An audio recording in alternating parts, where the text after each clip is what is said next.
Hello everyone and welcome to today's webinar session brought to you by Shiksha.com and University of Waikato, New Zealand.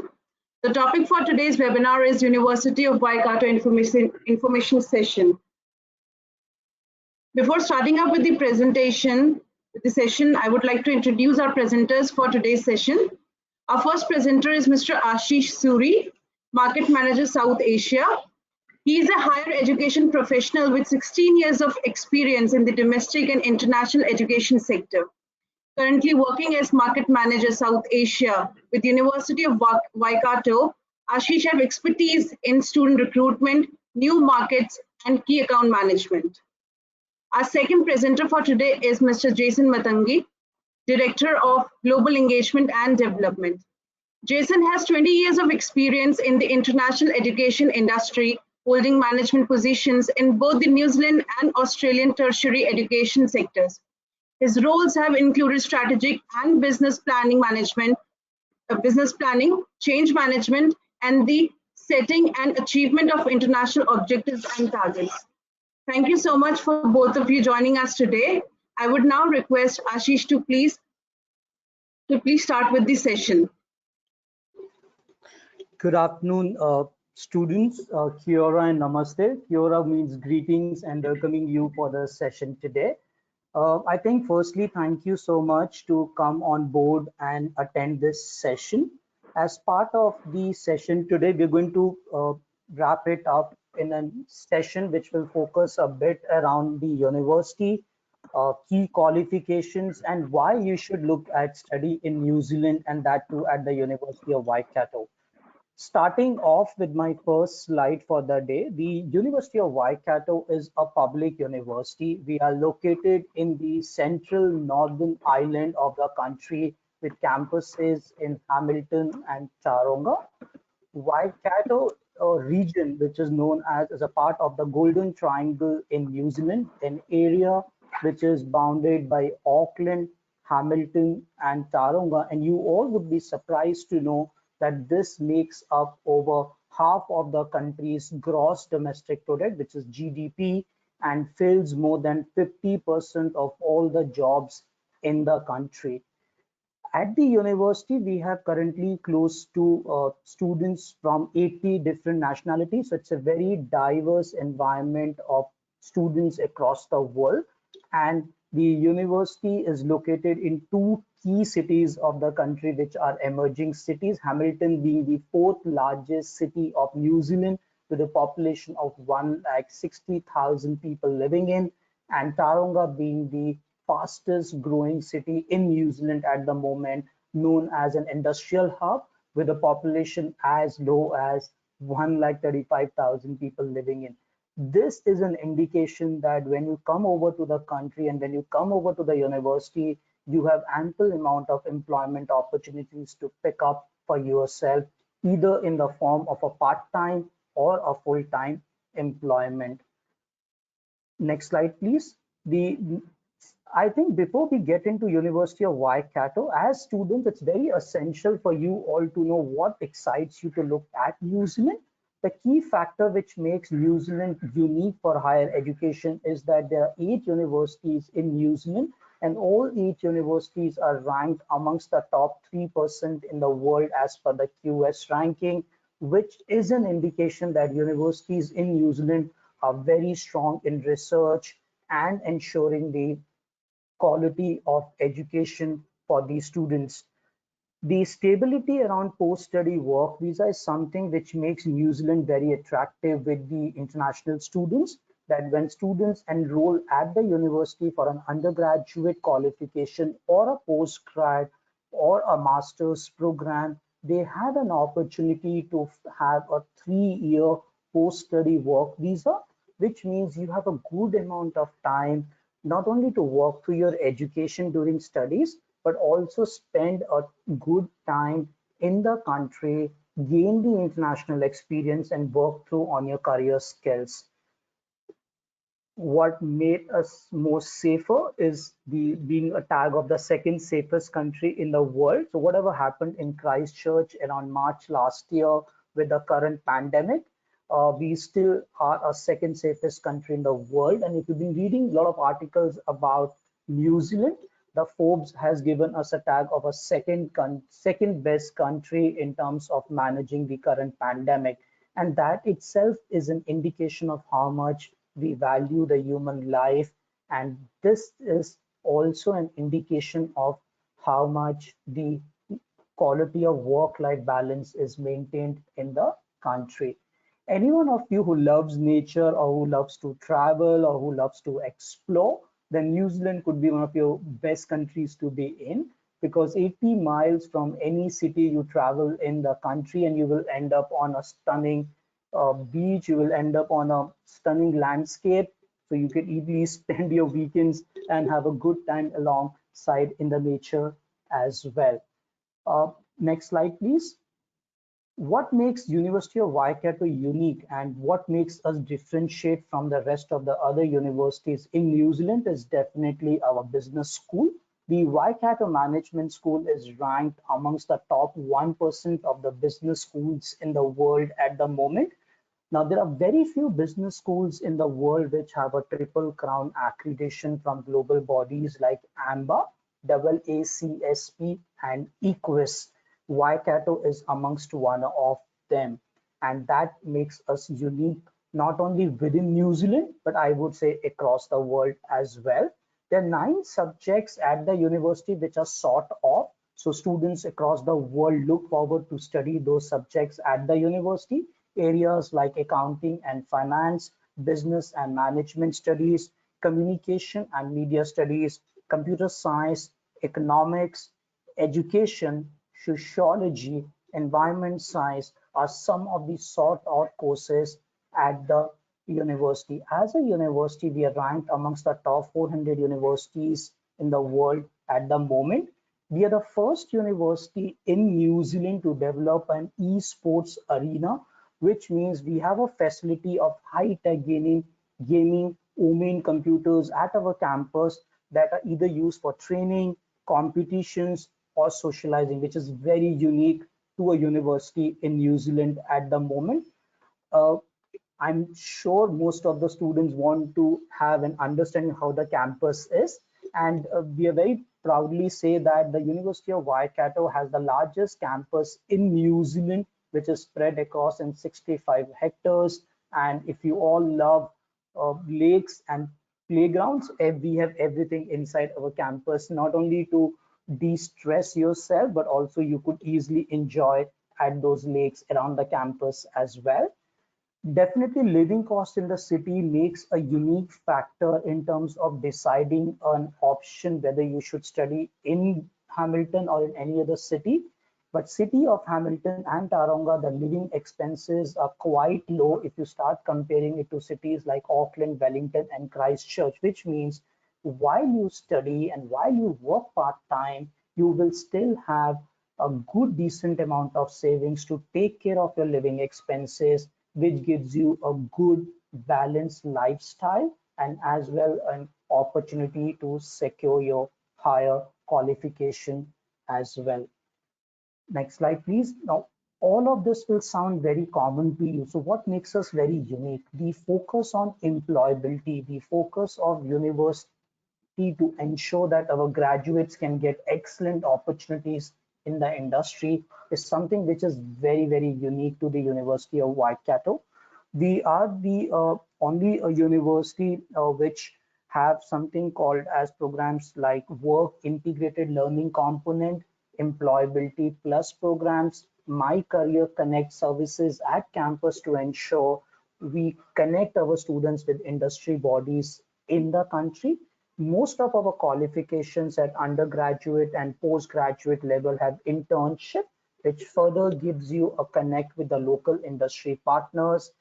And something which is very unique is we host over 2,000 industry placements and internships every year for our graduate uh, at the campus. And all this has only been possible through the programs we run at our campus. So programs which I initially mentioned to you, like Employability Plus program, are some of the initiatives which give students the opportunity to gain work-ready skills through volunteer activities. What kind of employers we have at our campus, I will leave that for Jason to cover it up in the next few slides as we talk to you during the session. Next slide, please.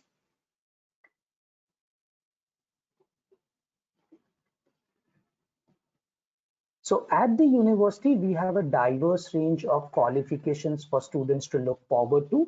So we do have a School of Arts, a social science, a psychology. Our law school is very popular with international graduates. So we have a law school which is ranked amongst the top 250 law schools in the world at the moment.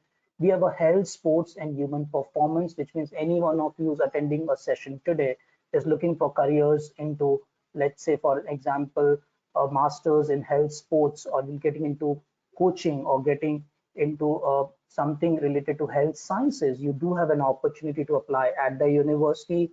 We do have qualifications in STEM area as well. Let's say masters of engineering practice, masters of cyber security, information technology are some of the sought out courses at the university. And definitely Waikato Management School being one of the most popular with international graduates. And we do have someone from the university, from the school, who's going to talk to you in next 1 minute as I go to my next slide, and then Jason will be able to speak to you about it as well. Yeah. Next slide, please. Before I hand over it to Jason, I think students, it's very essential for you all to know what are our qualification requirements for the programs at the university. If you're applying for an undergraduate degree at the university, which is a level 7 qualification, we expect you to have a minimum 75% in your high school in India from a CBSE or an ISC board, or a minimum of 80% from any other state boards in India. We do accept IB and A level as well. If you are from an international baccalaureate curriculum, we expect you to have minimum of 24 points. And if it's A level, you need to have 3 A's and 1 C to be able to secure an offer for your undergraduate qualification. We do offer students an opportunity to do grad dips as well. So some of the students who have not been so good in their academics in India, but have still an aspiration to do a PG or a master's at the university, for them, it's always a pathway option, and they could always study with us for a graduate diploma qualification, which is a level 7.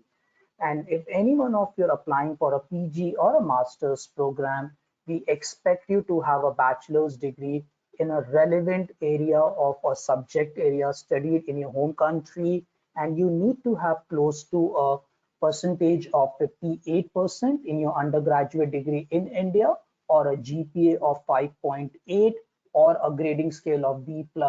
If you're meeting any of these requirements at your undergraduate degree in India, you are more than welcome to apply to us for a PG or a master's program.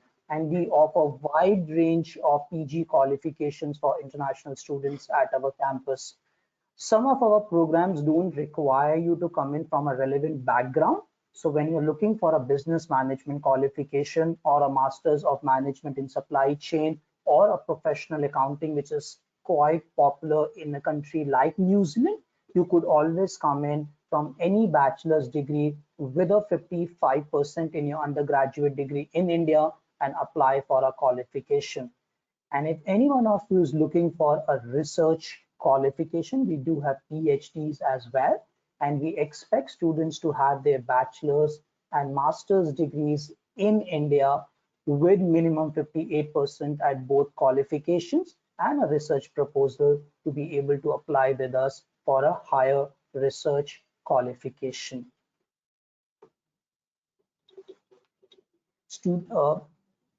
Lakshmi, if there are questions, we can take it up now. Otherwise, I can hand it over to Jason to start his presentation for the evening today. Yes, we have few questions coming in from students. Sure. So I'll take up the first question. This is from Akinlo. Akinlo is asking, when will visa application centers in India open? Sorry, this is from Brush. He's asking, when will the visa application centers in India will open? Okay, sure. So thank you, student. This is a tricky question, and I think what I would want to give you a confidence here is that the government of New Zealand has taken a very right step by first allowing the 250 students for PhD and master's program as a step in right direction. Now, if all these 250 students who have already have a visa goes well, there are very high chances that immigration will come back with an outcome to open their offices for next year. Because at the moment, the offices are closed for 2020. And with the new government now coming in system, we are expecting an announcement to come from the government, hopefully in November, otherwise definitely by Jan, they should make an announcement. Okay. Next question is from Vikas. He's asking, I have given my IELTS exam with a scoring of 7.5. I am interested in 1-year postgraduate study option to increase my skills. Sure, okay. Vikas, great job. Just want to say 7.5 is outstanding. Yeah, I was about to say. Yes, so you have a great score, and we do have postgrad qualifications across multiple subject areas. Once we know your profile better, or you can reach out to a counselor or your mentor at Shiksha and share your profile with them. And if you have a kind of a background, what course you're looking for, you're more than happy to apply with us. We have Feb and July intakes for our postgrad qualifications. At the moment, Feb intake looks mostly online. So you can always apply to us for a July intake if you're looking for a face-to-face classes for a 1-year postgrad qualification, which is a 120 credit points. And because you will be happy to know that a postgrad qualification also leads to a 3-year of a post-study work visa in the country at the moment. Okay. I'm going to take a live question. This is from Sandeep. Sandeep, I'm going to unmute you and you can ask your question. Sandeep, please unmute yourself and then you can ask your question directly. Hi, sir. My name is Sandeep. Hi, Sandeep. Hello. Yeah, Hi, Sandeep. recently I applied for a master's in mathematics in Waikato. Still now I didn't get any update from the college or any counselor. So when will I get the update? So I'm looking for this in March 2021. So thank you, Sandeep. There are two parts to your question. First is that I will request your counselor at Shiksha. You can drop me an email at the end of this call with your student ID number. I can follow up with the relevant department at the university and come back to you on the application outcome. Generally, our turnaround of applications are for 2 weeks. So if the application has been recently applied, it will be in the system. But if it's the 2 weeks have been gone by, then I can follow it up with the faculty and come back to you. Okay? Thank you very much, sir. No problem. The second part of your question. Yeah, and also I'm from a different faculty, but I'm very happy to help out on the ground as well. I think it's terrific, Sandeep. It's terrific that very few people actually engage lives, and so I want to congratulate you on your bravery. It's not an easy thing to do, but I think it's up to us to make sure we get back to you in good time. Yep, thank you. No problem. Thank you, sir. Yes, Sandeep, the second part to your question, which is why you asked that you've applied for Feb 2021. So we just want to update you that Feb 2021 mostly would be an online intake because the borders might not open for Feb. And the Masters of Science in Mathematics is not available for online study. So I would request you to speak to your counselor to defer your application for a July 2021 intake if you're looking for a face-to-face and if you're looking for a similar qualification, but we were open to change to a program. We have a lot of other qualifications which we can help you to start online in Feb as well. Okay, right. Thank you very much. Thanks, Sandeep. Yeah. Thank you, Sandeep. I'll take the next question. This is from Nikhil Wagh. Nikhil, you can ask your question. Please unmute yourself and then you can ask your question. Hello. Hello. Hi. Hello. Hello. Yes, Nikhil, we can hear you.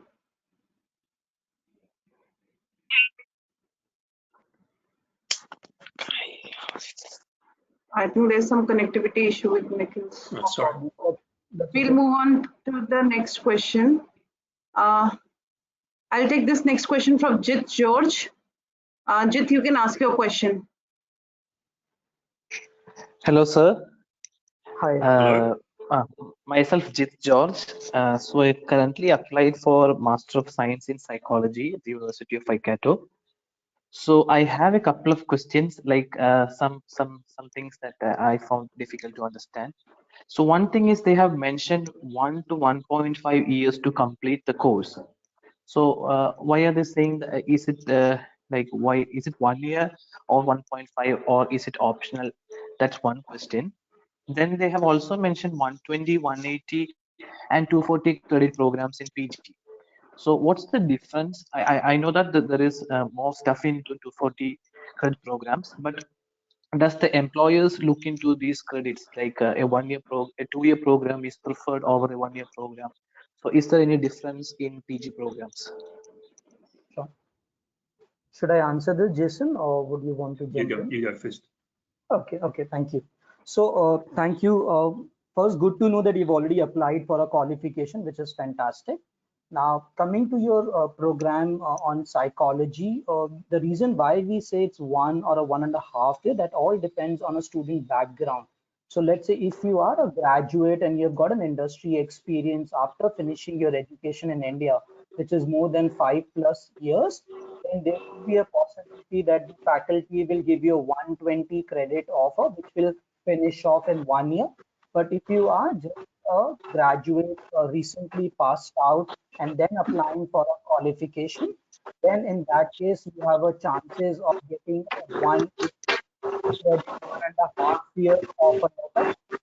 And that is the big difference. It's all about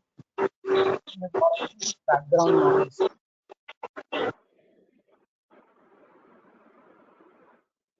Yeah, you can continue, Ashish. I've muted Jit. Thank you. Okay, thanks. So the reason the difference when we say 1.5 year is relevant to the student's exposure to the industry. If he or she has a experience, it will lead up to a 1 year offer, which is 5+ years. But if it's a fresher, it will be a 1.5 year offer. Coming to your question on credit points, if you are coming from a very limited background in psychology by just studying basic subjects, then the faculty will offer you a 240 credit paper qualification, because they want you to pick up your basics rights at the university in the first 6 months and then put you into a 180 credit program. And that is the big difference. Okay, I hope that answers your question. Can I just say one thing, is that you had a really good question about how the qualification will be viewed by the employer. I think the finished qualification, whether it's 120, 180 or more, once you have the master's qualification, it will be regarded the same, regardless of whether you've got credit, whether you've got previous study background in India, whether you did more in New Zealand. The final product, the master's product, has the same standing no matter how many points you've done. So you can be reassured about that. Okay, sir. Thank you, sir. So can I ask one more question specifically regarding to psychology? Sure. Like regarding the board certification? Like I found out that the New Zealand Psychology Board has a specific set of courses which they offer, which we should take to be a licensed psychologist. So currently I hold a master's in psychology. So would you recommend me again doing a master's there and moving on to this PG diploma program to get a license, or can I directly apply for that accredited courses, which involves mainly of internship? See the challenge. So this is the biggest challenge with Indian students applying for a psychology program, that even if you have done masters in India, you are still expected to do a masters at the university first. Okay. Once you finish your, and this is for clinical psychologists, I'm sure you're looking for a clinical psychology part to your qualification. I'm right? Yes, sir. Yes. Yeah. So in that case, you'll have to first study a master's program with us.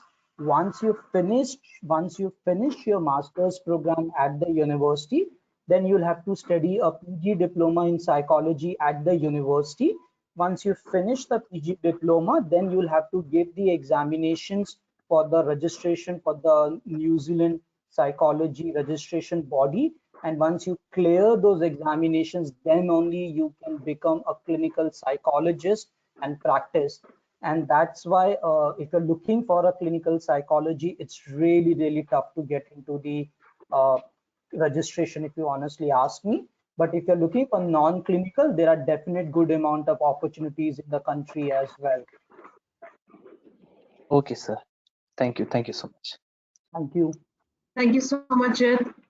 Okay, I'm going to take 2 more questions. This question is from Mahendra. He's asking, I have 50% in open degree in BCom. Am I eligible for PG diploma in accounting? Jason, you want to answer this or should I answer it? You go, man. You're the expert on the India qualifications. I think I can understand the answer. Yeah, I know. Hemendra, I'm really sorry. We expect you to have minimum 55% in your undergraduate degree in India. Since you have 50%, you can always do a graduate diploma in accounting with us. Study for 1 year at the university, gain your post-study work right experience, and then you can come back to the university and enroll for a PG or a master's as well. And if you get a grad dip, if you do a grad dip at the university and get a B+, there is no problem for you to enrolling with a PG or a master's at the university.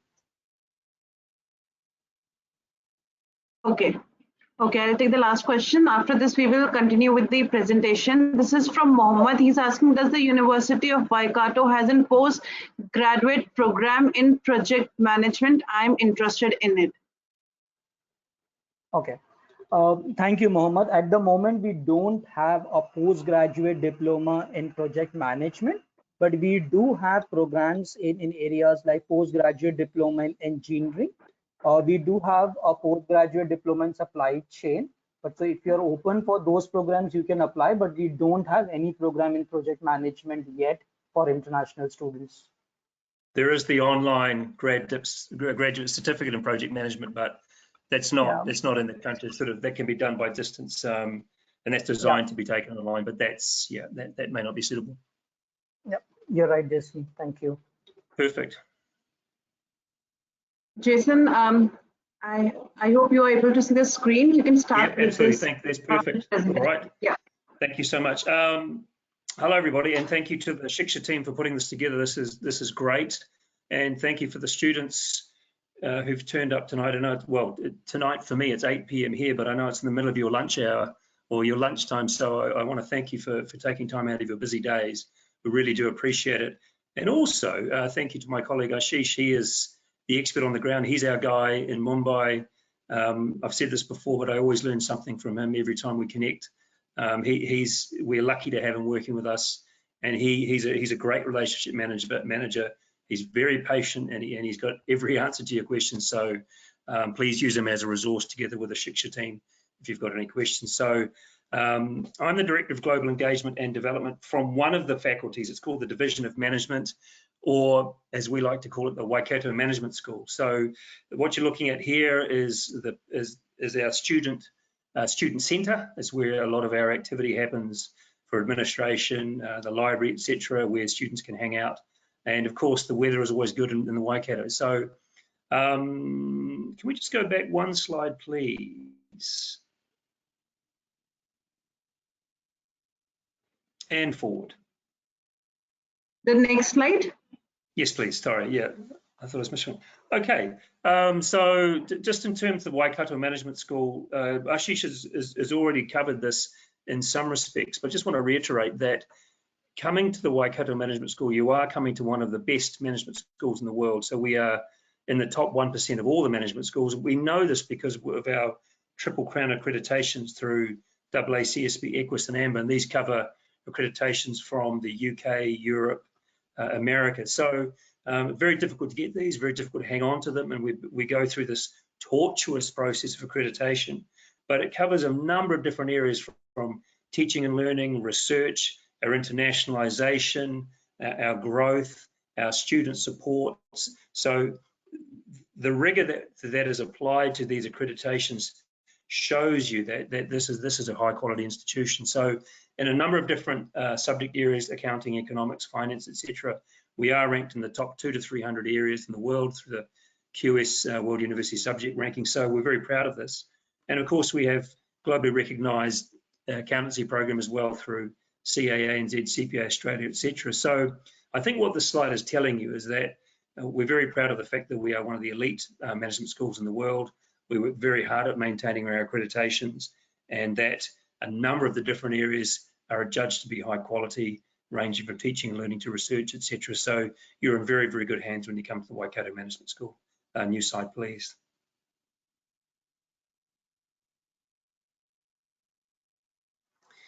So another thing that really defines us about the way that we work is, in part of our mission, is that we are very connected to business and industry.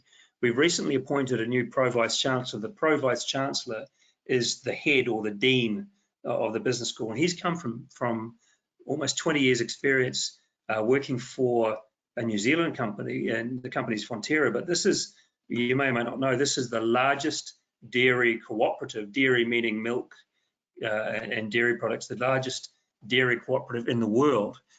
So for New Zealand, it's a very large business. But he was a leading executive with this business. He's coming to us with a lot of commercial experience, but also with a strong connection to the region, a strong connection to business. So that is very important for us, because we need to remain relevant, because what we are doing is preparing our students for not only a world of work in New Zealand, but for a globalized world of work. The future that you will be going into, and that you're in already, is not just working in where you grew up, not just working where you study, but working virtually and also anywhere around the world. And this is what we attempt, and we believe we do. We provide teaching and learning that prepares you for that globalized world of work. So, and Ashish touched on this before, is over 85% of our students within 12 months have found employment. So our graduates do become employed, and that is very important to us. New slide, please.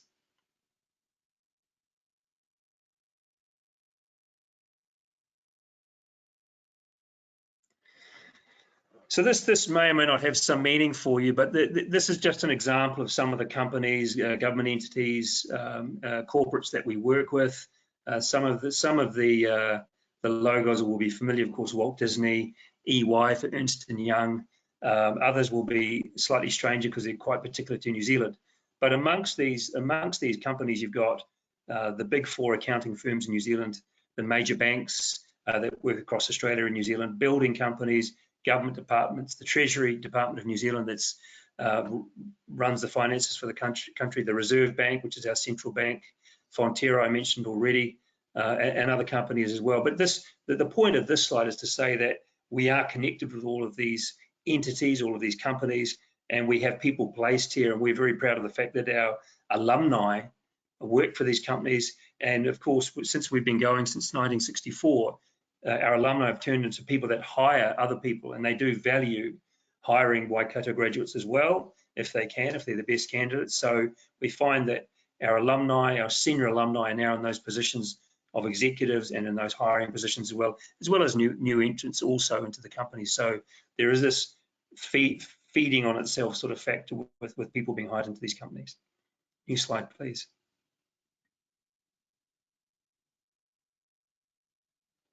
So just very quickly, and I know a number of you will be very interested in postgraduate qualifications or graduate qualifications, and I think all of our questions before are about postgraduate quals, but just very briefly, the three major or the three undergraduate programs that the Waikato Management School offers are the Bachelor of Business, 3-year program, the Bachelor of Management Studies with honours, 4 years, and the Bachelor of Communication. There's a little bit of a reveal here around the Bachelor of Communication. We have a rather well-known alumnus from the Bachelor of Communication. You may be able to guess, but we'll go forward. New slide, please.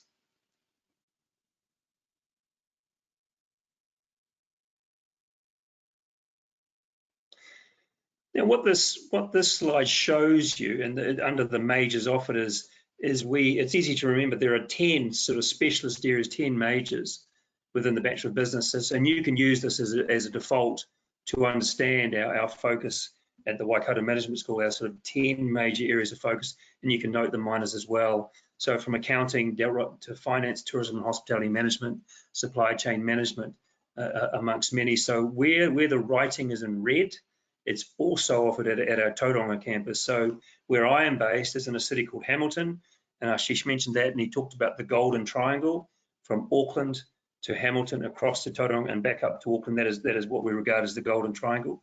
So 4 of the majors here at the undergraduate level are offered in Tauranga as well, and you can see that H and T and the T in red. And so typically students will do 1, maybe 2 majors and or a major and a minor. So this is pretty typical of most degrees, but that gives you the spread of what we do, and of course the career opportunities on the right, which you can read at your leisure later on. A new slide, please.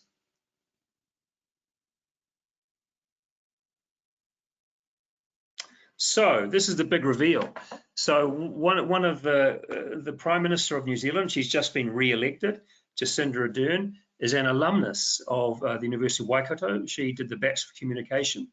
It used to be called the Bachelor of Communication Studies. She did this about 20 years ago, almost 20 years ago. So she did these majors, public relations and marketing, and I think she did really quite well. So in terms of career opportunities, the one down the bottom, Prime Minister. So I think that's something to aspire to. But I think, just not to be glib, I think we're very proud of the fact that our senior politician in New Zealand, still only 40 years old, is a graduate of the University of Waikato, and we have a number of esteemed alumni that have come from the university.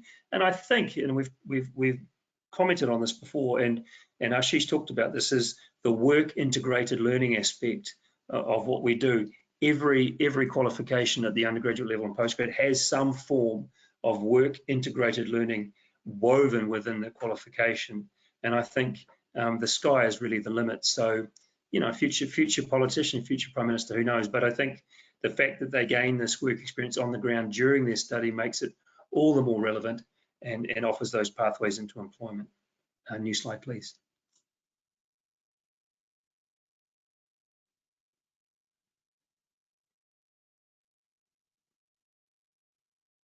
If you were looking at a 4-year undergraduate program, with the 4th year being an honours or sort of postgraduate year, this is the program. It really is another year on top of the Bachelor of Business. It's called the Bachelor of Management Studies. The 10 majors as well that were offered at the Bachelor of Business, but that extra year, the 4th year, really is like a mini MBA at the undergraduate or just beyond the undergraduate level, and it does take you into these leadership programs. So what this program is specifically designed for is for people who want to be challenged, want to have some leadership aspects to their undergraduate study, that extra, that 4th year, that may even take them to postgraduate studies offshore or in New Zealand. And if you're doing the Bachelor of Business and you wanted to transfer into this and you're doing very well, that's entirely possible as well. But there is another qualification at the undergrad level as an option. This is the Bachelor of Management Studies with honours. New slide, please.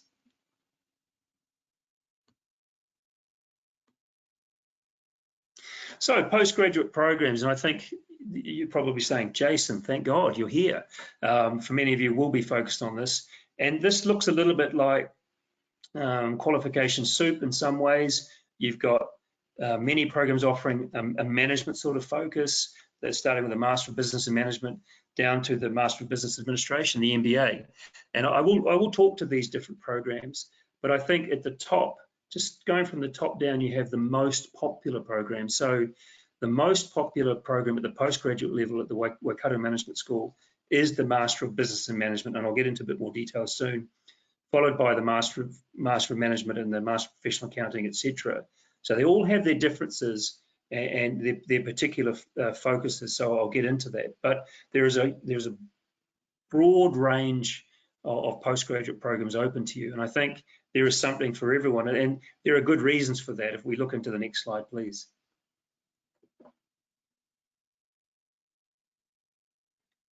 And I think this is an important point, and Ashish touched on this as well, is that these programs here with the title in red, the top 3 especially, are masters with open entry. What do we mean by that?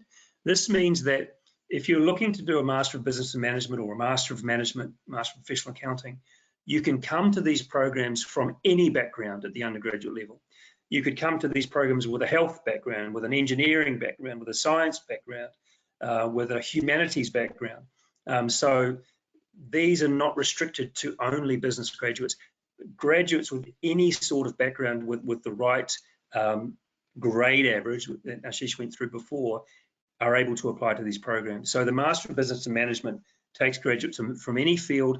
It's 12 months, so 3 semesters in a row of 60 points, equaling 180 points across 12 calendar months. So within 1 calendar year, you could come away with a Master of Business and Management. So this is designed for people. It's like a non-executive MBA program for people who want to move into business. So, and I think we've seen some people coming, especially from engineering backgrounds, science backgrounds, IT, who add that management component to their study, and it's ideally suited for them.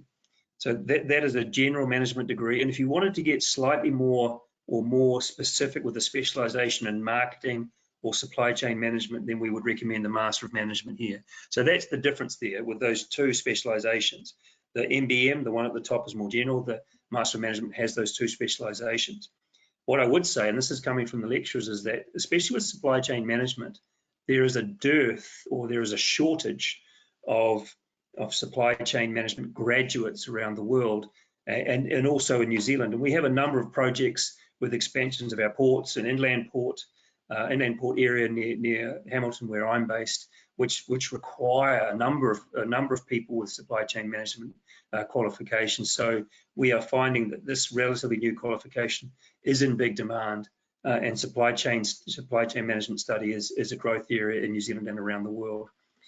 And the third one here, the Master of Professional Accounting. So I think a number of people come to this program and they want to specialize in what you would call a professional area. Here it's what I push people to become doctors, lawyers, and accountants as well. And I think that students who've done a general business degree or engineering, as I say, any discipline, come to this qualification, which is across 14 months, and the next intake is very soon. But it's the ideal platform to become a qualified accountant. So without any background in accountancy before, so it's quite intense, but it gives you that in a very short time.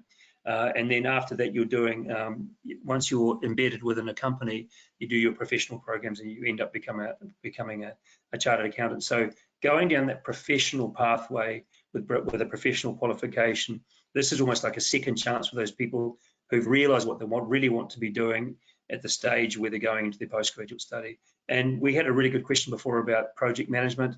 And I didn't write this in 5 minutes, but it's lucky that we've got this in here. But the graduate certificate in project management is an option for people who want to study online. It's a fully online qualification, so there's no need to be here, but it is an option for anyone who's interested in project management. New slide, please. So this one, before I call this Master's Open Entry, this one we're calling prerequisites, but they're not intense prerequisites like you'd find with a like a medical degree or something qualification. These require a background in a certain area as a prerequisite to enter these qualifications. But it's entirely possible for people to prepare for this before they come in. So the Master of Digital Business, again, it is delivered online or in person. But it does require some sort of business commerce background or information technology, computer science. So because you're moving into the world of digital business, you're looking really to enhance a business's performance and application through the application of digital expertise in a number of different areas, whether that's social media, whether that's information systems, etc., whether it's data mining. So I think this is a very good qualification for people moving into more of the digital world who want to enhance their already existing IT, information systems, commerce backgrounds. Master Applied Finance, again, this is the professional qualification for a career in the finance sector. It does require some forms of quantitative analysis up to the second year of your undergraduate program. But what I would say is that for both of these qualifications, the MDigiBuzz and Applied Finance, if you're unsure, discuss with the good people at Shiksha or the Ashish and get to understand exactly what's required. And also, if you make an application thinking you'd like to move into this program and you weren't quite there, you would be given options of how to get there. So it's never a no. It's always a yes or a maybe, or have you thought about this? The Master of Management Studies, this is perfect for people generally who want to do more study by research or by thesis, so and want to go deep into a certain specialist area. You will remember from previous slides I talked about the 10 majors. So if you're thinking of going deeper within your previous study, finance, economics, etc., through more of a research focus, this would be ideal for you. And what we do find is people are going along this path often feel that they have a career in maybe even academia going for them, or they really want to be a specialist in a certain area, knowing exactly where they want to be going, be it into a government agency or a company. And I would touch as well on the MBA. This has been part-time until now. It is now being offered full-time. It is an executive MBA. It does require at least 10 years work experience. It's offered in person in New Zealand from March next year for international students. So I would encourage you to inquire about this. But again, it is pretty strict around the work requirements. And we find that most of the students on this program are well into their 30s, even into their 40s, or possibly even their 50s. So there are some really experienced people in the program. So you want to be thinking long and hard. Again, if you go back to the Master of Business and Management, it doesn't require any work experience. It is open entry, so there is an option for you if you weren't quite ready for the MBA. Last slide, please. And I just wanted to touch on this, and Ashish has talked about this already, and you can see the acronyms. You'll be able to delve into this a bit deeper sooner. But the Bachelor of Business, the Master of Business and Management, the Master of Professional Accounting, the Master of Management are available to start online in November, and you can see the programs available in March. The reason why I've just put this in here is that some of you would like to commence or start your studies online with a view to arriving in New Zealand in the near future, and I think that would be entirely possible. What I would say is if you're studying online, of course, there is no need for a visa. There's no need to be full-time, and you do have, there aren't not every option is available online, but you can design your study to serve your purposes and still leave enough study to do in person in the country so you qualify for the post-study work rights. So I think there is the flexibility to commence your study earlier than you might otherwise intend. And there are we have some special conditions for people who study online as well, some special offers, so that's worth looking into. But look, that's my section finished. I want to thank you. I'll hand back over to the Shiksha team and to Ashish to wrap it up, but very happy to take your questions as well. Thank you. We'll take a few more questions then, and after this we'll go to Ashish's section. So we have a lot of questions from students coming in. So I'll start with the question that students have posted in the Q&A section. Okay. Renu is asking, is there a hotel management course in Waikato in the university? Yes, there is. We call it's tourism and hospitality management. It is more at the management level. It's not really hotel course. So it's some of the vocational institutes like the polytechnics. It would be more hands-on, food and beverage, front of house. So what we are teaching really is tourism management. So you're really looking at those more senior positions. Again, I mean, working in the tourism industry, obviously, but more at the management level. So the short answer is yes, right up until the postgraduate level as well. Okay. Next question is from Mangla Pinto. Mangla is asking, can I know I am a graduate from Plymouth University, UK, who has 57.63%. Any possibility for me to enroll for masters at the university? Short answer, yes. I think you mentioned the grade average before, Ashish, so. Yeah, no, look, I think you can definitely enroll, but it will depend on what area you are intending to study. If you're looking to study, as Jason mentioned, a Master's of Business and Management or a digital business or a professional accounting, definitely yes. And if you're looking for any relevant, specific, specialized degree, you need to have a relevant subject knowledge in your undergraduate degree from UK to qualify for it. But in terms of grades, I would say you're very, very close to making it. Okay. Next question is from Pratyesh. She's asking, if I'm currently studying in class 12, I wanted to know what is the career opportunity for tourism and hospitality management course if I do it from the university. Well, I think, it's a really, really good question, because until COVID, until we shut down on March the 25th, because I know this date because I started at the university on March the 23rd, but until that date, tourism and hospitality was New Zealand's #1 export industry. So it was our biggest industry. So undoubtedly this will come back. And we've seen that actually, even with when the lockdown lifted, businesses bounced back. I mean, even now, officially unemployment in New Zealand is only 4%. Now that you can see that on the Statistics New Zealand website. So the opportunities are massive. And I think at the moment, normally we would have how many hundreds of thousands of visitors to New Zealand every month, literally every month.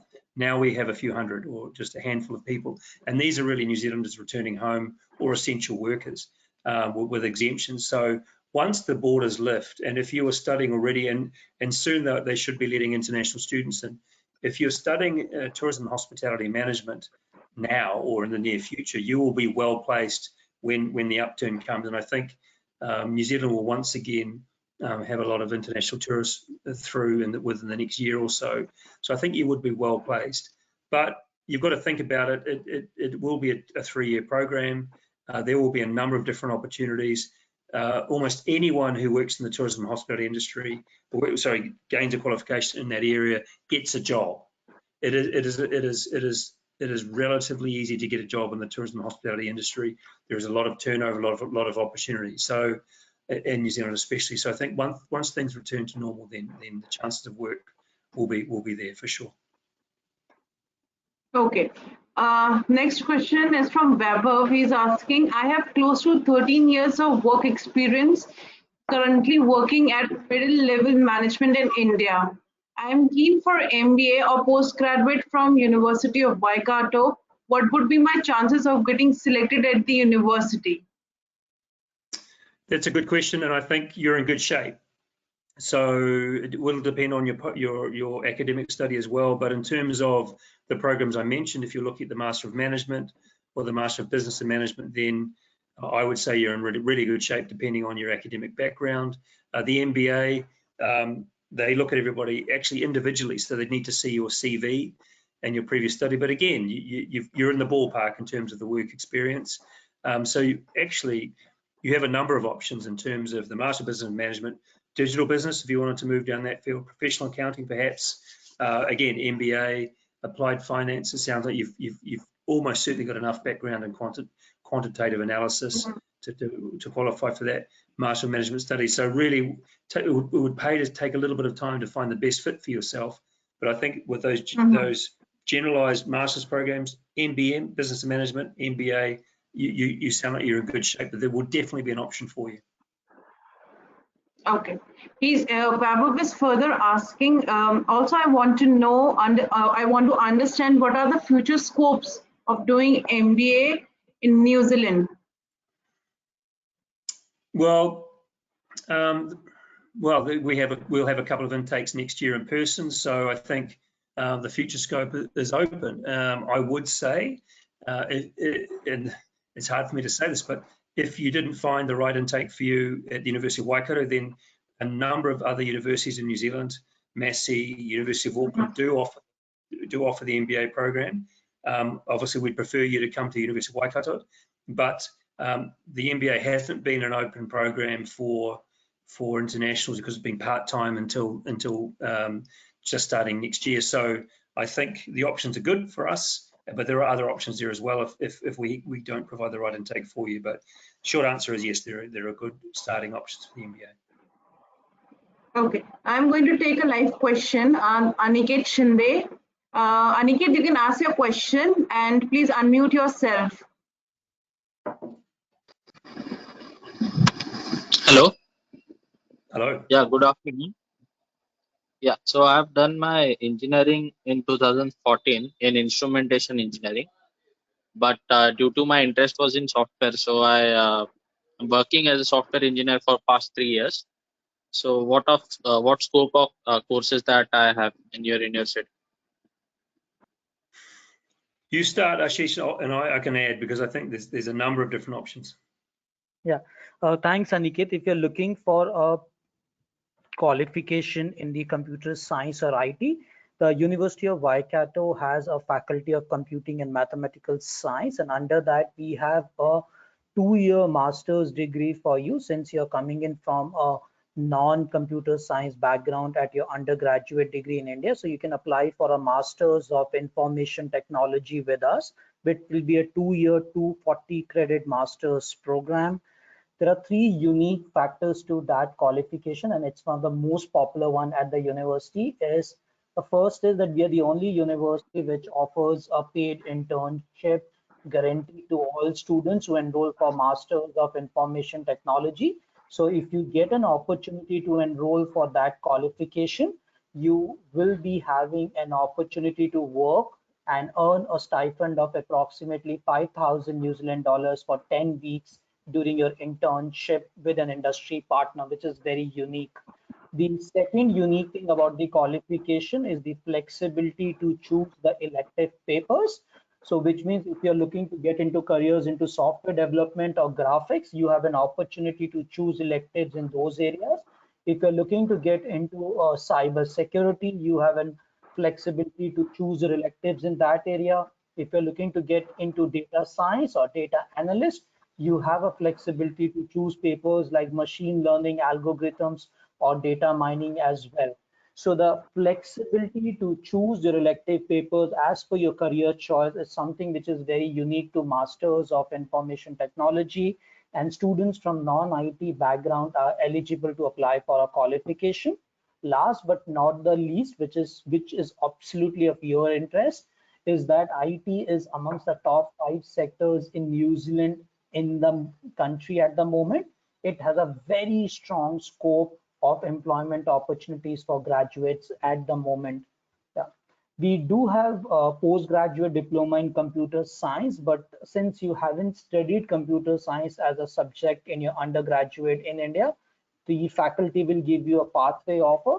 So I think the most apt qualification for you would be a 2-year Masters of Information Technology at the university, if you are very keen to explore your career in computer science or software development.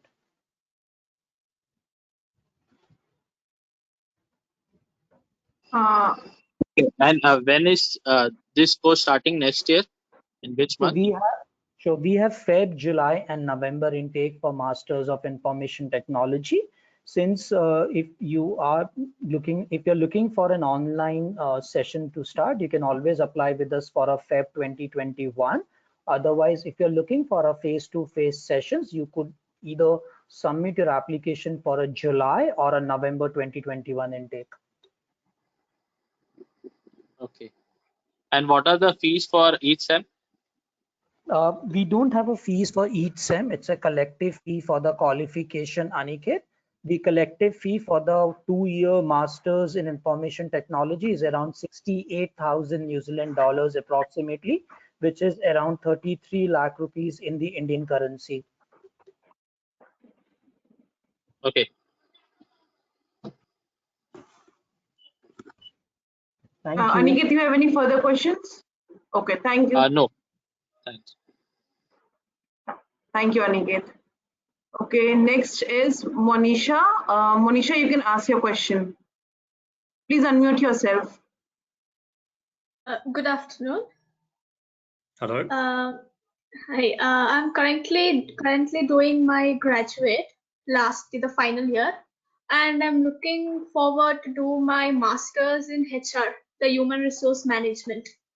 So in India, we are supposed to do some other tests and all we are supposed to attend, before doing the masters. Even in your university, we are supposed to write any tests like GMAT or something like that. Is it necessary? Not necessarily to do GMAT, no. So just meeting the normal entry requirements. So not necessarily do those graduate entry qualifications, no. Okay. So can I know when the university will be starting for MBA? Okay, Monisha, if you're looking for an HR degree with us, we have two set of qualifications for you. One, either you can apply for a 120 credits 1 year postgraduate diploma in human resource management, or you can apply for a master's of management studies and choose human resource management as your subject paper. That will be a 180 credit 18 months master's degree. Now, both these qualifications have a Feb and July intake every year, but because of the current pandemic, we don't have a PG and Masters of Management Studies in Feb at the moment. If you're in your final year in India at the moment, I would advise you can always apply with us for a July start, or you can always apply for a Feb 2022 as well for both these qualifications. Okay, thank you. I guess I'll be applying in the month of July. Sure, no Yeah. problem. We will look forward to have your application assessed. Thank you. Thank you. Thank you so much, Manisha. Okay, next question I'm taking from Vikas. Vikas, please unmute yourself and you can ask your question. Vikas Seni. Yeah, hello Jason, Ashish. Hi there. Hi, Vikas. So my question is in continuation to what Vaibhav asked a couple of minutes ago, because my profile is somewhat similar. I have finished my MBA from New Delhi in 2008, and I have over 15 years of work experience in retail in India, in New Delhi only. And I'm looking to do an master's course from Waikato, probably retail or international business or digital marketing. So, my first question is, I don't want to do a distance thing. I want to go to the university and do in-campus study. So, when do you see that happening? And my second question is, do you have any scholarship or a financing option for people who don't have a lot of money lying around the house? Yeah, I always check my sofa to see if there's any change as well. So I understand what you mean. It is a big commitment, but not to be funny. But I think the first question I'll take, and Ashish can talk to the scholarships question. But yeah, I look. I think it's $1 million question when in-person study starts.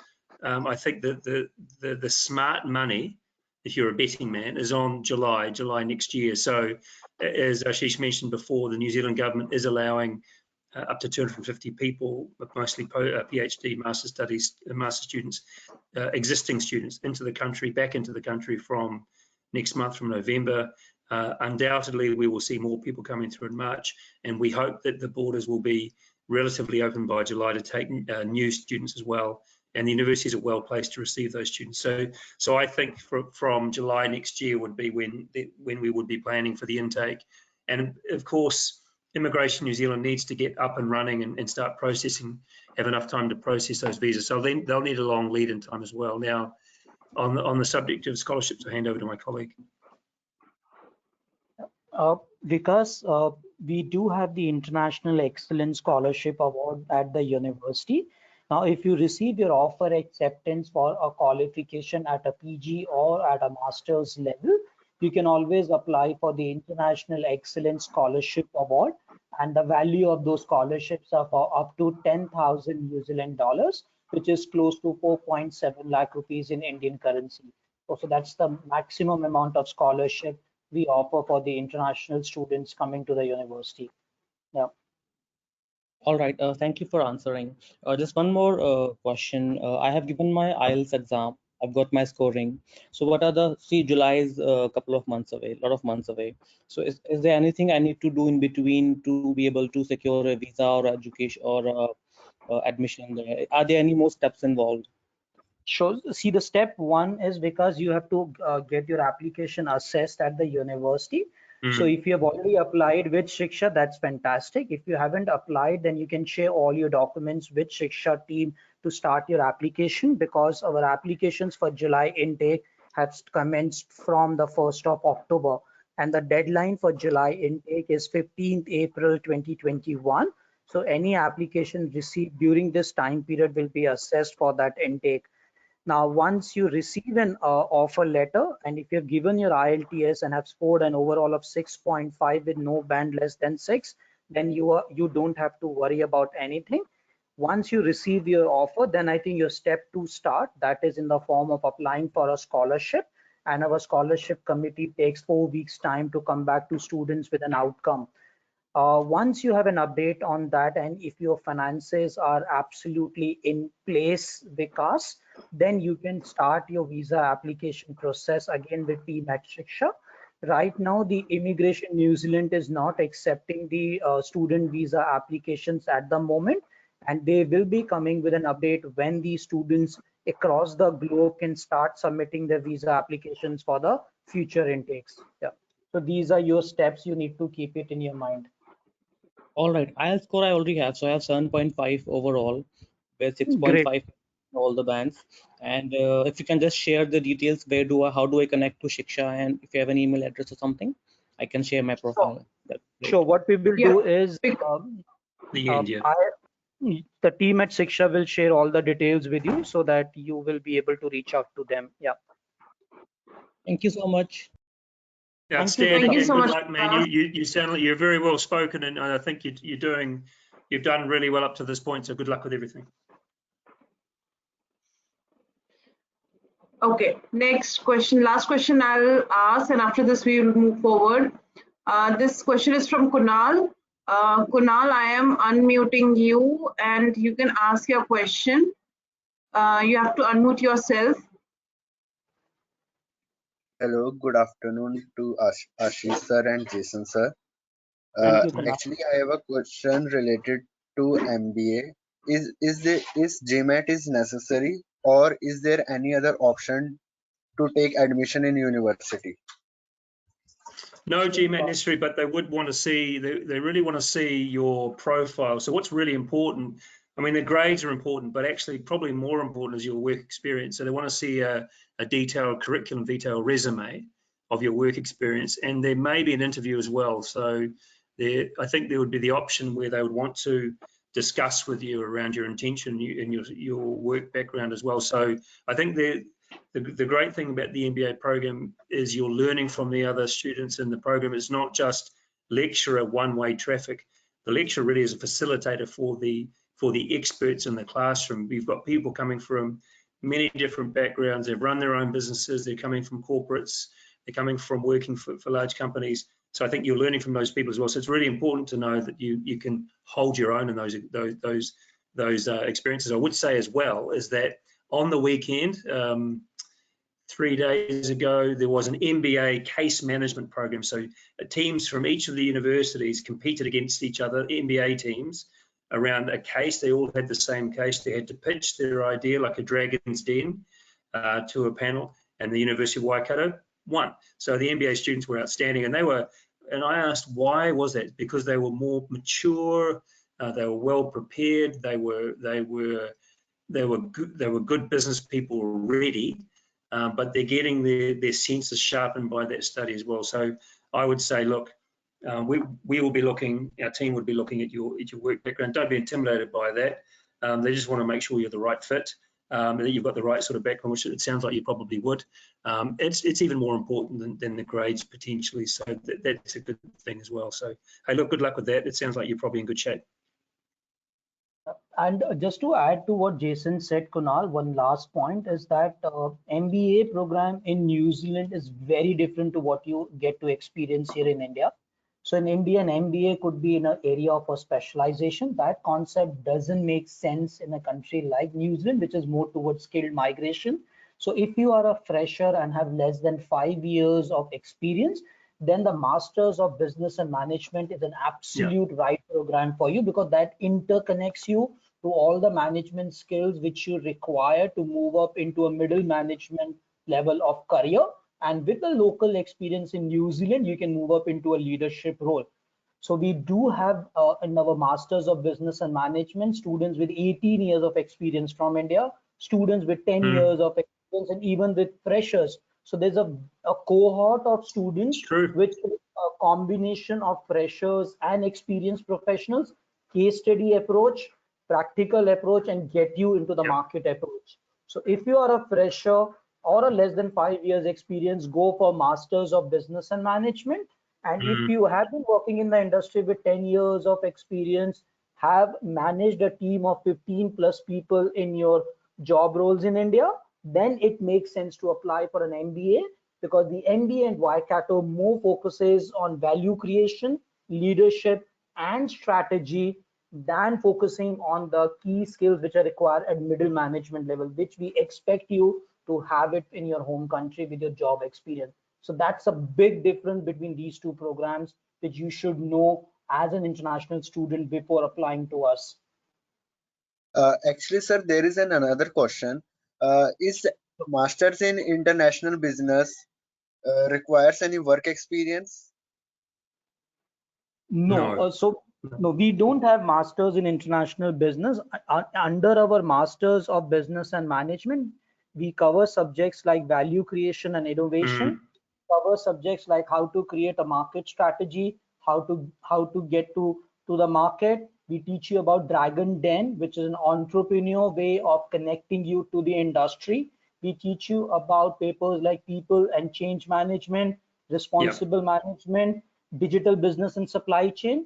So in our course, the best thing what has happened is our graduates have gone ahead and they've been working in the field of international trade with agri and dairy business firms in New Zealand, and also been working in service sector as well.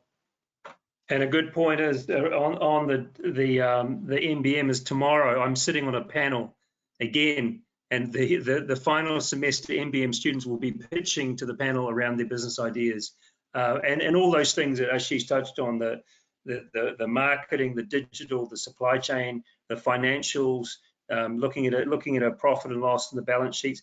That will all be pitched to us, and we will be deciding which teams make it to the final around the Dragon's Den. So you do get those real world examples of those scenarios, and I will be sitting on a panel with business people as well. So it's pretty exciting actually. And the finals are Friday afternoon our time. So we're looking forward to that.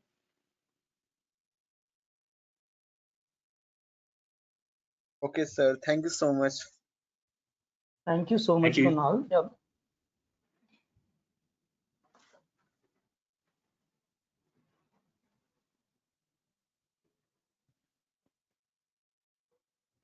Okay, students, we would not take much of your time because we understand we have already gone past an hour. So I'll quickly wrap this up by talking on some of our popular qualifications in the area of STEM. So the university is very popular with international graduates for computing and mathematical science qualifications. So as I mentioned, we have a very unique qualification at the university, which is known as Masters of Information Technology.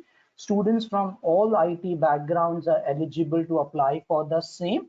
And if you have a relevant industry experience with you, this could be a 1 year, 120 credit points as well. At the moment, we have students who have got experience with firms like Infosys or Accenture, Cognizant, and Wipro. They have been coming over to the university to study this qualification. It involves a internship component, which is guaranteed for all our students at campus, and they get an opportunity to earn a stipend of approximately 5,000 New Zealand dollars during their internship as well. Along with that, the most unique thing with this qualification is it's jointly awarded with University of Auckland. So whether you do it from Waikato or from Auckland, you still, on your convocation day, your degree will have both the university's emblem, which is left side will be Uni Auckland and right side would be University of Waikato. Last but not the least, Indian firms have set up base in New Zealand now. So you have Infosys, which has a offshore development center in Auckland. HCL has a development center in Hamilton, where the university is located. Microsoft has announced a data center.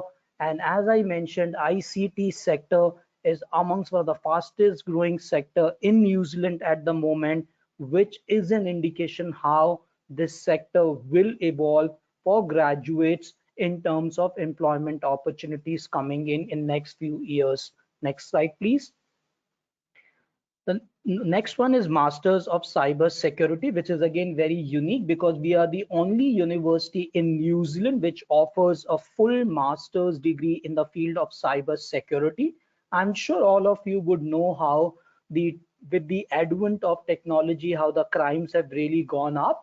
Especially in India, we keep getting all these fake calls, we keep getting the malware issues with our passwords, etc. And that's where the demand of cyber security professionals who could take care of those issues have really gone up.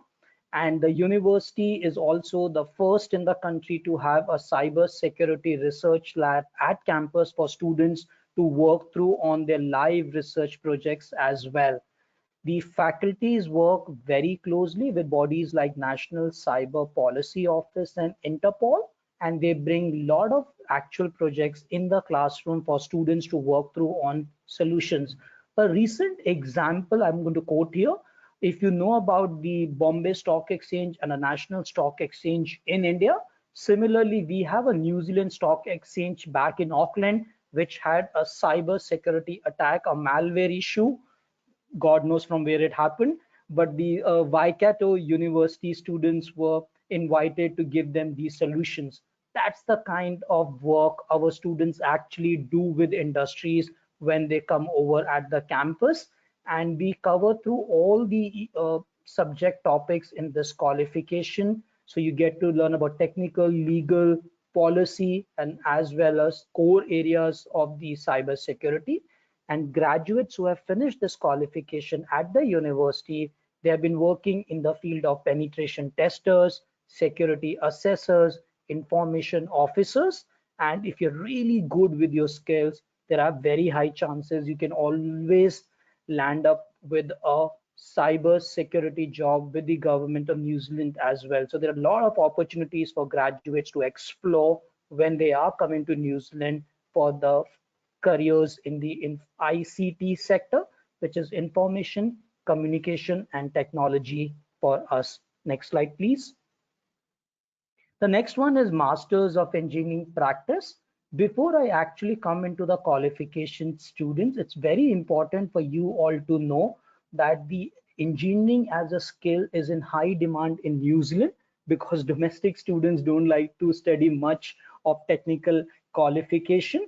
So the engineers are in high demand and across all subject areas. So if you come to New Zealand with a technical qualification, there are very high prospect of having a long-term future in the country. The program we offer as part of our Faculty of Engineering is known as a 18 months Masters of Engineering Practice, which could have 3 unique elements to it. The first unique element is a core subject knowledge. So you could do Masters of Engineering Practice and choose your core area either in the field of electronics, material and processing, or mechanical or mechatronics. And this year we have also added civil engineering as well, which is missing on the slide. So you learn your core subject knowledge. You also get to learn a bit of management papers as well, because we feel being a technical graduate, it is very important when you get onto a plant, when you get onto a job floor, you should have a bit of way to handle people skills as well. So we teach you 2 of management papers apart from your compulsory papers. And the last element of the qualification also gives you an exposure to a capstone research project, which ensures that if any one of you has an aspiration to do your PhD, then capstone research project becomes as your foundation or a stepping stone. And all this makes this qualification very, very interactive. practical and hands-on for the engineering graduates while they look to choose us for a engineering qualification. Next one, please. The Masters of Science is something which one of the student asked that I've applied for Masters of Science in Mathematics. This is kind of a research degree. So if any one of you have an aspiration to get into research careers in New Zealand, then this is one of the best degrees to come over to us. This is a 18 months qualification. Again, the unique thing with this is that it is 65% of the component is towards research. So you will work through with the faculty on a subject topic and on your research work as well. And the rest 35% of the component is in the form of taught-based learning at the campus. From the start of the qualification, you will have to choose your subject area, which means you could either do a Masters of Science in Molecular or a Cellular Biology.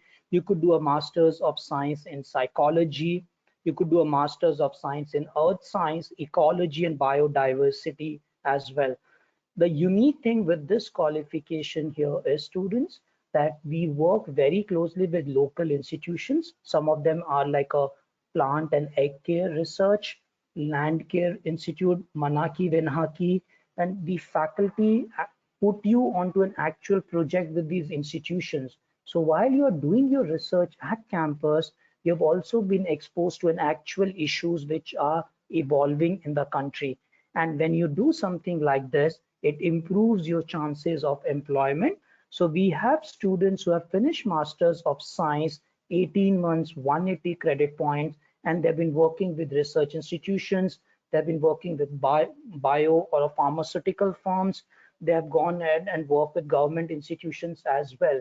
So there are a lot of opportunities for you to explore. The only thing you all need to know in mind that you should have studied a relevant subject paper in your undergraduate degree to apply for a Masters of Science.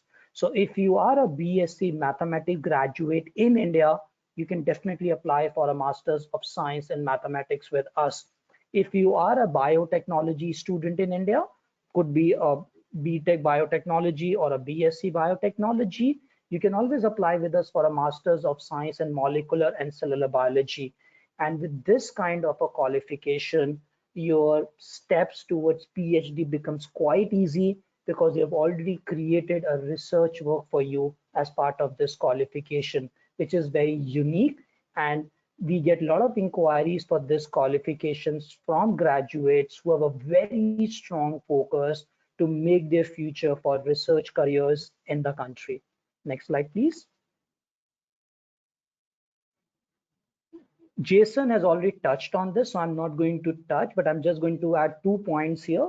That Masters of Digital Business is very unique at Waikato because we are the only university in New Zealand which offers a degree in this specialized field, and it's ranked #1 in New Zealand for best masters in e-business and marketing, and ranked 47th in the world by Edu Universal ranking.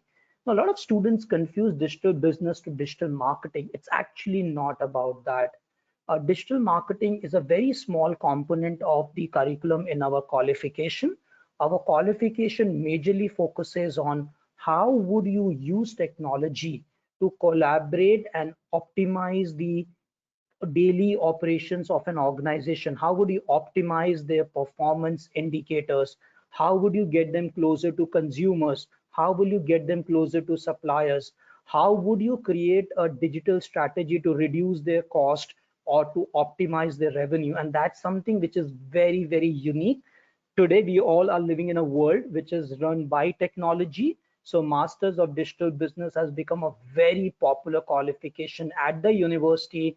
How would you use technology to give solutions to industries, to give solutions to people to strategize their business game? We have students who have been working as a project manager, business analyst, strategy consultant, digital marketing expert, and this is one of those careers which is evolving in the country and has a strong future for graduates in terms of employment opportunities as well. And the good thing is it's a 1-year master's program 180 credits straight away. Next slide, please. We do have undergraduate programs which Jason has covered most of it. So I'm going to skip this one, team, and I'm going to wrap it up in a minute because I'm sure most of the students would be hungry and jumping on to get into their lunch table. Next slide, please. This is an exciting one, and I'm sure this will take you off from your lunch table, is about scholarship. So at university, we do encourage international students to apply for scholarships with us. So if any one of you secures an offer letter from us, whether it's a conditional admit or an unconditional admit, we encourage you to apply for an international excellence scholarship, which is purely based on merit. So how good your profile has been in your undergraduate degree in India. If you have an experience, excellent. If you have been doing some extracurricular activities, fantastic. All these adds value to your scholarship application. And the maximum scholarship we award to graduates is for up to 10,000 New Zealand dollars. As I mentioned, it's close to 5 lakh rupees in Indian currency. So we do have students from India who have got $3,000. We have students who have got $5,000. We have students who have got $7,500.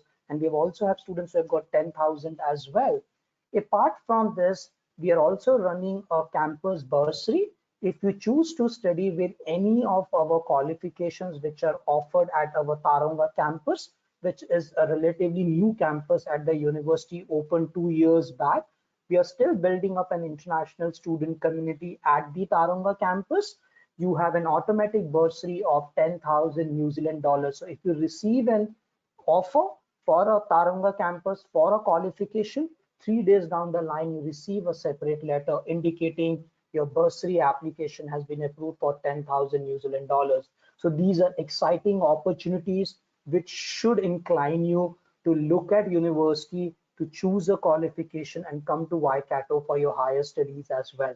Next slide, please.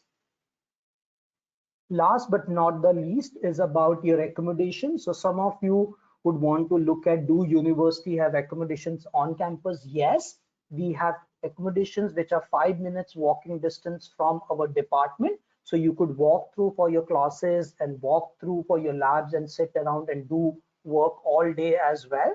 We give 2 options for international students. One of them is a catered hall, which take care of all your meal options from a breakfast to a lunch to a dinner. Some of you, if you don't love to cook, then catered hall is your best option. But most of the Indian students, what we have seen is they are independent. They love to cook their own meals as per their own taste. So you can always stay at a self-catered hall at the campus, which has a kitchen cabinet provided. You can bring in your own grocery stuff from a local supermarket, cook your meals and enjoy your Indian cuisine as per your taste as well. Apart from all this, we keep doing a lot of engagement activities at our recreation center, at the halls of residence, which keeps engaging our students with it. For an example, we have a Waikato Indian student community at campus. We did a Onam, I'm not sure whether, but students from South would know. We are looking forward to Diwali celebrations at campus. We did Holi, Ganesh Chaturthi. So we keep celebrating all those campus activities for students, and this is all done by students, by the Waikato Indian student community at campus, which ensures even if you're away from your family, you're still connected to your culture while you're studying at the campus. Next slide, please, which is the last slide. I'm very sure is about my details. So if any one of you have not been able to get the Q&A answered for your queries, you are more than happy to reach out to me on my mail ID. And you are also more than happy to reach out to my India WhatsApp number.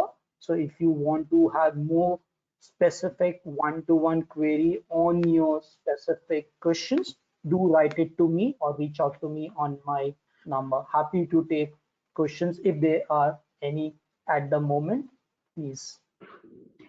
Yeah, we have a few questions I'm going to ask. Okay, this is from Mohammed Imtiaz. He's asking, is there any specific qualification required to enter in Master of Management in Supply Chain? I have done my Bachelor's of Engineering in Production.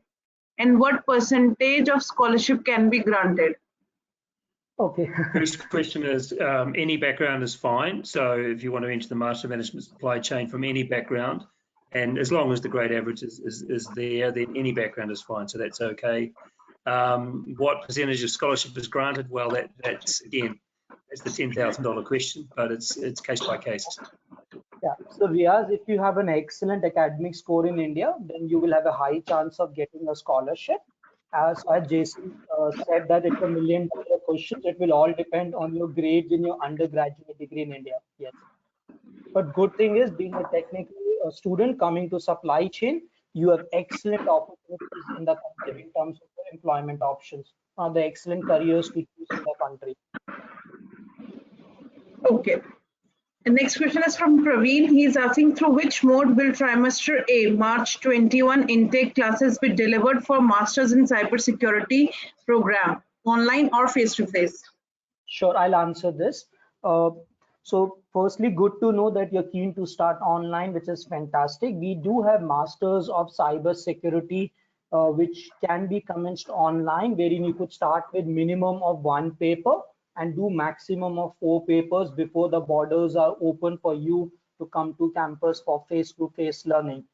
The good thing here is that if you commence your studies online, Praveen, there are 2 unique benefits. First is that you get a 20% discount on your paper enrollment for each paper you study online, which really gives you a good amount of savings on your higher education.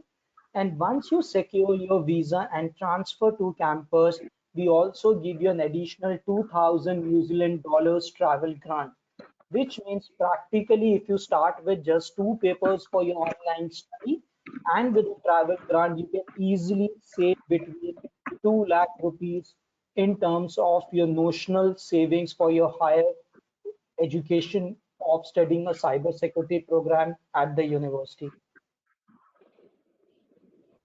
Okay. Next question is from Tarun. He's asking, I am 40 years old and I have experience of 12 years. I want to do MBA, but I'm still confused if I am eligible for this particular program for Feb 21 intake. The Feb or the March intake is only in person in New Zealand, so it is unlikely that they'd be taking any great numbers of students into New Zealand in March. That's the only barrier. Well, that's one of the barriers. What I would say is you can apply for the MBA, and I would do it relatively quickly. And if you weren't suited for the MBA, then almost certainly you would be suitable for the Master of Business and Management, which is similar to the MBA, but doesn't require that executive level or that length of experience at the executive level. So, and that can also be started online or in person. So the MBM, the Master of Business and Management, has a number of different intakes, whereas the MBA only has a handful of intakes. So the MBM, if you applied for that, you would get an offer depending on your grade average, and definitely with your work experience, no problem. The MBA is a lot more difficult to get into, and the only intakes are in New Zealand, and the next one is March. So hopefully that clarifies things a bit. So if you want to have more of a guarantee of an offer, then the Master of Business and Management is your program. And you'd be in good shape there. We talked about the level of experience. The average age of the Master of Business and Management is around 30, and this is and no work experience is required. So actually, we've got a lot of mature people on that program, from freshers right up until people like yourself with a decent level of experience. So, but you can apply for both, and you would almost certainly get an offer for at least one. And adding to Jason's point, because something which is very interesting, don't worry about your age, it's just a number. We do have students with 45, 47 years as well from India who are studying at campus. So you're still 40, you will be good enough to make it into the country and get your qualification sorted as well. Okay, I have one question which is from a student who is from Ghana.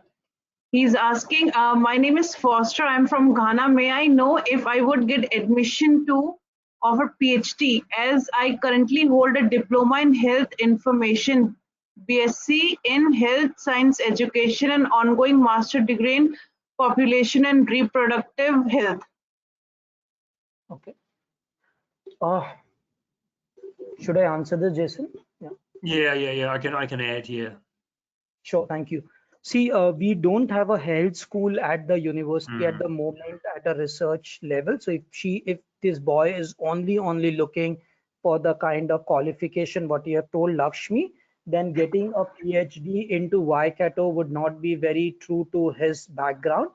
There are only two universities in New Zealand which have a health school or a medicine school. One of them is University of Auckland and the other one is University of Otago. He can either apply for any one of them for his PhD program related to his health area. That will be better for his future prospects in the country. And the other thing with if you're intending to look at a PhD program, you really do need a solid research background, thesis background. So if your master's ideally should be via research or by research if you're looking to move into the PhD area. Okay. Okay, next question is from Sarvesh. Sarvesh is asking, I have given my IELTS exam and got 6.5 score. I'm planning to pursue MS in cybersecurity. Please guide. Sure. Sarvesh, firstly, you have just told us about your IELTS. So your IELTS score is fine if you have got overall of 6.5 with no band less than 6. That's good to go. Now you need to have a computer science background from India. So if you have done, let's say, a BE in IT or a BE software engineering, BCA, BSc computer science, that all would be good to go for a cyber security. I would suggest you that you should also, sorry. Sorry, he's also written in the next chat that I have done Bachelor's of Engineering, Electronics and Communication and currently working as a system admin. I have total of 5 years of experience. Great. Thank you, Sarvesh, for making it that clear, which means you're not eligible for cyber security. I'm really sorry for that because you're coming in from an electronics and instrumentation background. So you should apply with us for our Masters of Information Technology. And under Masters of Information Technology, you can choose your elective papers as in the field of cyber security, do your internship in cyber security, and pick up your long-term employment opportunity as well. But you are not directly eligible for Masters of Cybersecurity, Sarvesh. Okay. Next question is from Mangla Pinto again. Mangla, I'm going to unmute you. You can ask the question directly. That's fine. Please unmute yourself.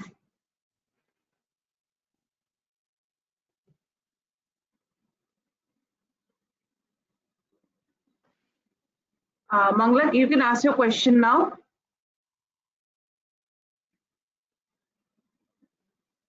Could be a network issue. I think so. Okay, so Mangla has written, thank you for previously answering my question. I am also following Masters in Strategic Management from Cardiff Met University in UK and currently doing my thesis which has 60 credits. For the subject completed, I do have around 65% average to get into a PhD. What is the average I would need to have on my Masters? Okay, so basically, if he's able to secure a first division in his Masters in from Cardiff Met, and if he has a similar grade in his undergraduate degree in India, he would be able to start his application for PhD with us. As Jason mentioned a while back to another student, that we need a very strong research proposal indicating his research topic and making it very unique one to ensure that the faculties are able to approve his research area. Yeah. Along with the research topic, we also need research publication to see how good he is with his research skills in writing research papers. And we need the academic references. If he has these documents in his place, he can start his application at the university for a PhD qualification. Now, all our PhD applications are managed by School of Graduate Research. He can always visit our website, click on SGR, which is the School of Graduate Research, and refer to the minimum. When I say minimum, it is referred to the documents required. to start his application with the School of Graduate Research. Okay, fine. Students, if you have any further question, you can ask your question on in the question bar, or you can, just click on a raise hand tab and we can ask your question directly to the panelist. We'll wait for a minute more if we get more questions. Otherwise, we'll close the session.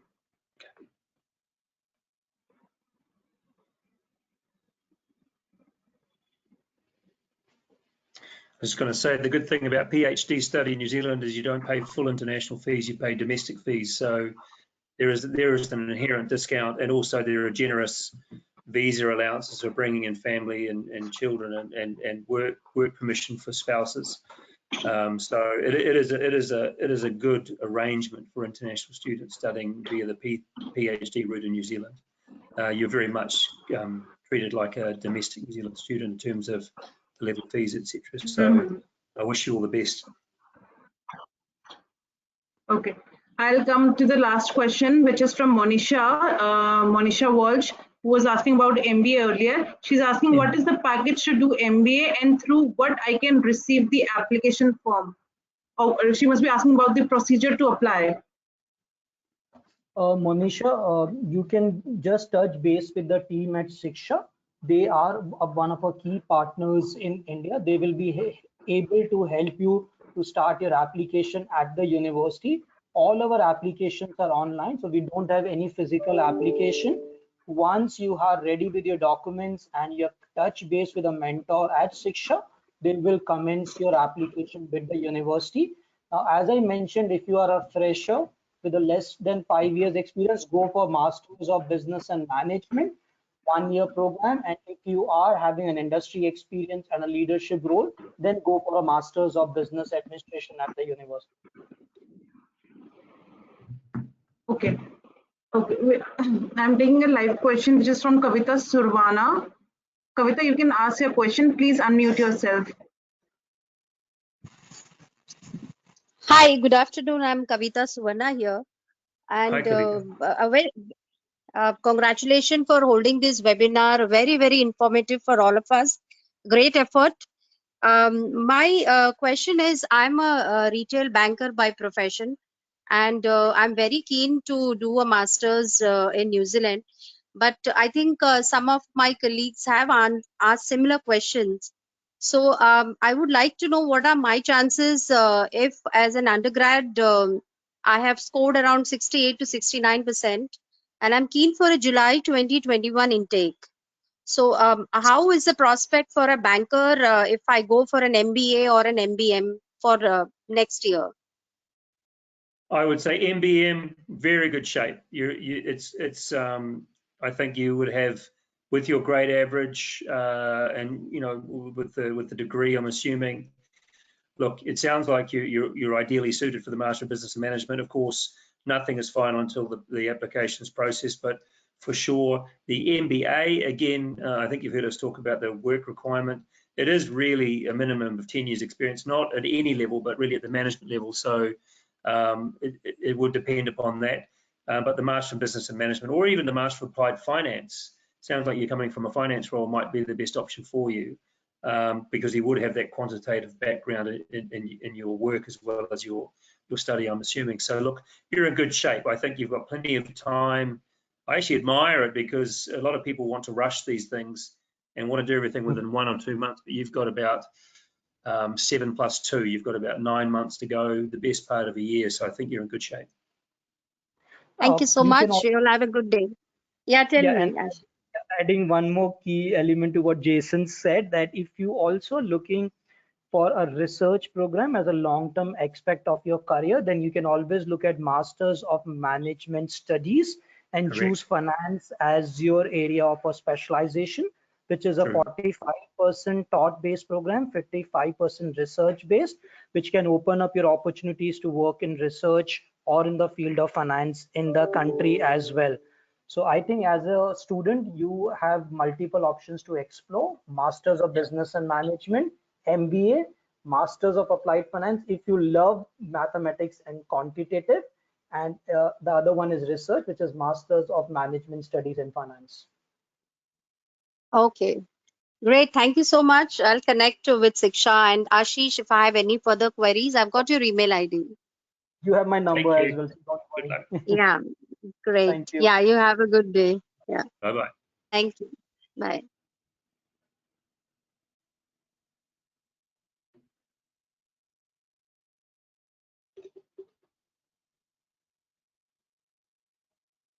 Lakshmi, do we have more questions or should we wrap this up? I'm a little concerned for Jason because it's going to be past 9 back in Yeah, EG. so I was just checking that only. No, we don't have any further questions. So thank you so much, Ashish. Thank you so much, Jason, for taking out time today. I know we are an hour above our estimated time, but the session was so informative that student kept on asking questions. Thank you so much, both of you, for joining us today. Thank you so much, students, for coming in and asking a question. Hope your questions got answered. Great questions. And if you have any queries, you can connect with Ashish directly, or you can get in touch with Shiksha counselors, or Shiksha counselors will get in touch with you in another 24 to 48 hours to check your availability on applying to University of Waikato. Anything from your side, Ashish and Jason, you want to mention? I No, think no, just good luck to the students. Keep in touch with Shiksha and Ashish, and also Shiksha. Very happy for you to connect with me directly as well if you have any specific. I sit with the MBA, the MBM guys. Literally, we're meters apart. So if you need quick answers to some quick questions, happy to field those as well. But I'll follow up with an email. But I want to say I'm really impressed with the caliber of the students. Excellent questions. It is their future they're talking about. So. They're doing the right thing, they're planning, they're getting the right information, and I wish them all the best. Thank you so much. I think Jason has wrapped it up very well, but I think it's been a great engaging session with students. And I think we're really happy that students were keen to ask their queries, which is very essential for them to make the right decision on their career. So thank you so much to set up this webinar for us. And we look forward to do more sessions in near future. Thank you. Thank you. Thank you so much, everyone. Have a great day. Bye-bye. Take care. Bye-bye. Bye-bye.